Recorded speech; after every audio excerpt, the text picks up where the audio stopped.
안녕하십니까. 한국기업평가에서 호텔 면세를 담당하고 있는 이주원 연구원입니다. 글로벌 1위를 기록하던 2019년 면세업계를 지칭하는 키워드가 황금알을 낳는 거위였다면 2024년 현 시점 면세사업은 그룹사들의 아픈 손가락으로 전락했습니다. 면세사업을 보유한 그룹사들은 일부 면세 지점을 철수하고 매각하며 호시절 부풀렸던 몸집을 줄이는 데 주력하고 있습니다. 면세업계의 매력 상실은 일시적이 아닌 구조적인 변화로 판단됩니다. 이번 발표에서는 코로나 팬데믹 이후 구조적 매력 상실에 직면한 면세업계가 어떻게 대응하고 향후 전망은 어떠한지 말씀드리겠습니다. 먼저 면세업의 매력도가 상실된 근거들을 짚어보고 롯데, 신라, 신세계, 현대 등의 주요 면세 사업자들이 어떻게 대응하는지, 한국기업평가가 각 업체별로 어떤 점을 모니터링하고 있는지 순서대로 말씀드리겠습니다. 코로나 엔데믹이 본격화되고 항공 편수 회복으로 해외여행 접근성이 높아지면서 2024년 우리나라 입출국객 수는 코로나 이전 수준을 회복했습니다. 다만 시장의 기대와 달리 여행 수요 증가가 면세점의 실적 회복으로 이어지지는 않았습니다. 입국객 수가 과거 수준을 회복한 데 반해 2024년 면세점 이용객 수는 19년 대비해서 59%에 불과했고 매출액은 그보다 더 낮은 42%에 그쳤습니다. 이는 여행 수요 회복으로 들어온 입출국객들이 면세점을 방문하지 않고 있고 면세점에서 쓰는 돈도 적어졌음을 시사합니다. 이제 왜 사람들이 면세점에 가지 않고 쓰지 않는지 이유를 살펴보겠습니다. 첫 번째 주요 요인은 중국 경제 성장 둔화입니다.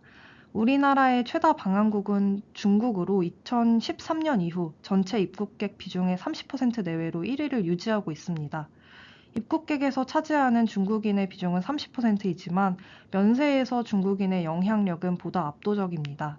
좌측 그래프인 호텔 롯데, 신세계 DF의 주요 면세업체 국적별 매출 비중을 보시면 중국인들이 면세 매출에서 80% 이상을 차지하는 것을 알 수 있습니다. 이처럼 중국의 의존적인 사업 구조는 중국의 경제 상황이 좋고 한중의 대외 관계가 양호할 때는 성장의 가속도를 낼 수 있는 기반이 되었지만 반대의 상황에 놓인 시점에서는 속수무책으로 실적이 급감할 수밖에 없었습니다. 일례로 2017년 사드 사태, 2020년 코로나 사태 때 중국인 관광객이 감소하면서 면세업계가 큰 타격을 입었습니다. 2024년 이후에도 중국 경제 성장 둔화 등이 미치는 여파로 면세업계는 회복하지 못하고 있습니다. 중국의 경제 성장률은 추세적으로 우하향 기조를 보이면서 과거의 고속 성장기에서 현 시점 중속 성장기로 전환되고 있습니다. 특히 최근 성장 둔화의 주요 원인은 중국 GDP의 약 30%, 가계 자산의 70% 내외를 차지하고 있는 부동산 시장 붕괴에 있습니다. 자산 가치 급락으로 중국 소비자들이 지갑을 굳게 닫으면서 2022년 6개월 동안 중국의 소매 판매 지수는 마이너스를 기록하기도 했습니다. 위축된 소비 심리는 여행지에서도 이어지면서 중국인 중심이던 국내 면세업계에 큰 타격을 입혔습니다. 중국인의 닫힌 지갑은 세 번째 그래프에서 확인할 수 있는데요. 2024년 인당 면세 매출은 19년 대비 17% 감소하고 23년 대비로도 23% 감소했습니다. 두 번째 이유는 환율 변화입니다. 국내 면세점 상품 가격은 기본적으로 미국 달러 기준으로 책정되기 때문에 미국 달러 가치 변동이 관광객의 구매력에 직접적인 영향을 미칩니다. 2024년 USD는 2020년 대비 15.6% 상승하면서 면세점의 가격 경쟁력이 하락했습니다. 특히 면세점 주 이용객이 중국인임에 따라서 위안화 가치가 달러 대비 어떠한지 살펴봐야 하는데요. 첫 번째 그래프의 위안화 대비 USD를 보시면 지속적으로 상승하고 있는 모습을 알 수 있습니다. 위안화 가치가 USD 대비 절하되고 있으며 이에 따라 중국인의 구매력도 감소하고 있는 상황입니다. 반대로 일본 엔화는 약세 추세가 지속되면서 중국인 관광 수요를 일본이 흡수했습니다. 세 번째 이유는 여행 패턴의 변화입니다. 국내 면세점 호황을 이끌었던 쇼핑 목적의 단체 여행 수요가 감소했습니다. 온라인 여행 플랫폼 발달, SNS 사용 증가 등으로 개별 여행 트렌드가 확산되면서 단체 여행객 비중이 감소했습니다. 특히 중국인 단체 여행은 타 국가 대비 감소폭이 컸습니다. 과거 중국 단체 여행객들의 여행 목적은 관광과 쇼핑인 경우가 많았던 데 반해서 개별 여행객들의 경우에는 체험이 여행의 주 목적인 경우가 많습니다. 현지인처럼 생활하고 체험하는 여행 방식이 성행하면서 쇼핑 장소도 변했습니다. 2019년에는 시내 공항 면세가 선호도 2위였지만 2023년에는 6에서 7위로 하락했습니다. 네 번째는 임차료 부담입니다. 2023년 이후 코로나 팬데믹으로 임차료 감면 혜택이 부여됐던 2020년에서 2022년과 비교했을 때 감면 혜택이 종료되거나 축소되면서 업체들의 부담이 심화되고 있는데요. 특히 앞서 말씀드렸듯이 여행 수요 회복이 면세점 이용으로 이어지지 않고 있는 상황에서 인천공항에 입점한 면세점들은 출국객 수와 연동하여 임차료를 지불하고 있어서 관련 부담이 더욱 큽니다. 공항 내 최고 입지인 DF1, 3 구역을 운영하는 호텔신라, 그리고 DF2, 4 구역을 운영하는 신세계 DF의 예상 임차료를 2019년 인천공항 출국객 수인 3,557만 명 기준으로 계산을 해보면 호텔신라는 4,097억 원, 신세계 DF는 4,100억 원입니다. 현재 신라와 신세계 공항점 실적을 감안했을 때 적자를 볼 수밖에 없는 비용 부담입니다. 아시아나 재배치가 완료되지 않은 점을 감안해서 공항공사가 한시적으로 감면 혜택을 제공하고 있지만 해당 조치가 한시적인 혜택인 점을 감안할 때 실질 임차료 부담은 과중한 수준입니다. 면세점 매력의 구조적 하락에는 브랜드 직영 채널 확대도 간접적으로 영향을 끼쳤습니다. 팬데믹 기간 동안 오프라인 매장이 문을 닫거나 입장 제한을 겪으면서 전 연령층의 온라인 구매가 보편화되었습니다. 명품 브랜드들이 과거처럼 면세점을 최대 매출 창고로 삼기보다는 직접 운영하는 온오프라인 채널로 장기적인 경쟁력을 확보하는 데 주력하면서 면세점의 경쟁력이 하락했습니다. 마지막으로 중국의 자국 면세점 확대도 국내 면세업에 부정적입니다. 중국은 경기부양책의 일환으로 2024년 10월부터 시내 면세점을 확대하겠다고 공표했습니다. 이는 중국 내 면세 소비를 활성화하고 해외 소비를 자국 내로 유도하려는 정책적인 의도가 반영된 것으로 중장기적으로 국내 면세점의 잠재 고객이 이탈할 가능성이 있다고 봅니다. 2020년 코로나 팬데믹으로 인한 급격한 영업실적 저하로 신세계 DF를 제외한 3사들의 신용도가 한 노치씩 하락했습니다.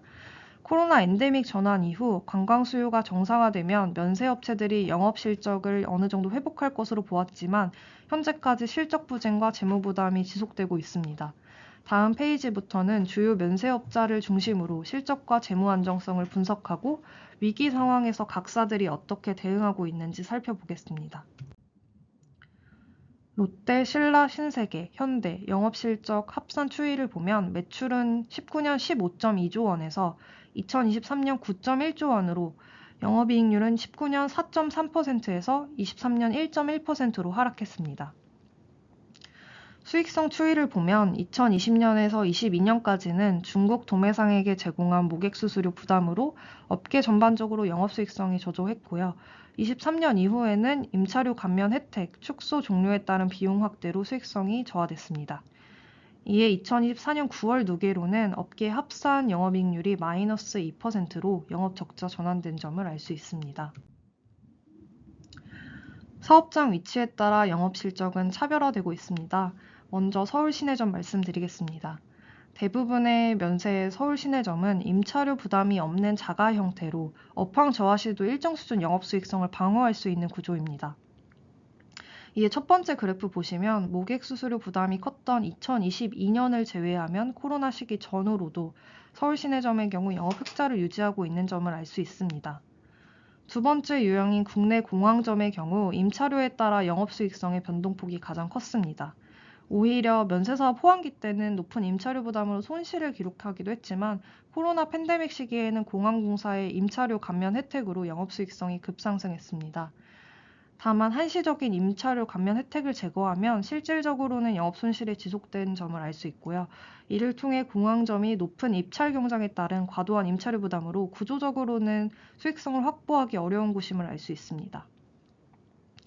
세 번째, 서울 외시내 지방 면세점의 경우 코로나 이전에는 영업수익성을 확보했지만 코로나 이후에는 더딘 항공편 회복, 그리고 관광객의 접근성이 상대적으로 떨어지는 위치 등으로 만성적인 영업 적자를 기록하고 있는 점을 알 수 있습니다.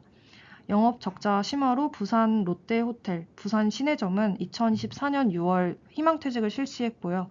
신세계 DF 글로벌 부산 시내점은 2024년 11월 영업 면적의 25%를 축소하고 25년 1월에 이르러서는 폐점했습니다.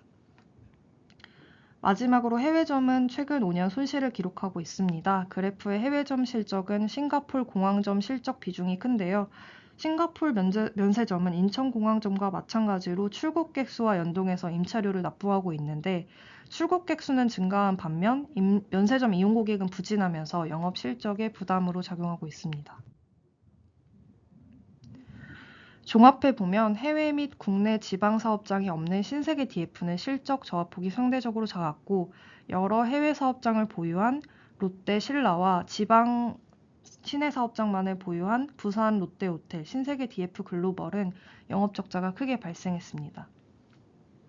추가로 현대 DF의 경우 면세 사업에 진입한 18년에서 19년 초기 비용으로 대규모 영업 적자를 기록했고 곧바로 터진 코로나 사태로 창사 이래 영업 적자를 지속하고 있습니다. 다음으로는 면세 사업자들의 재무 상태 전반을 살펴보겠습니다.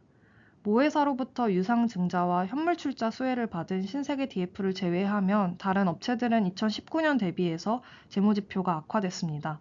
먼저 좌측 그래프 레버리지 지표부터 보겠습니다.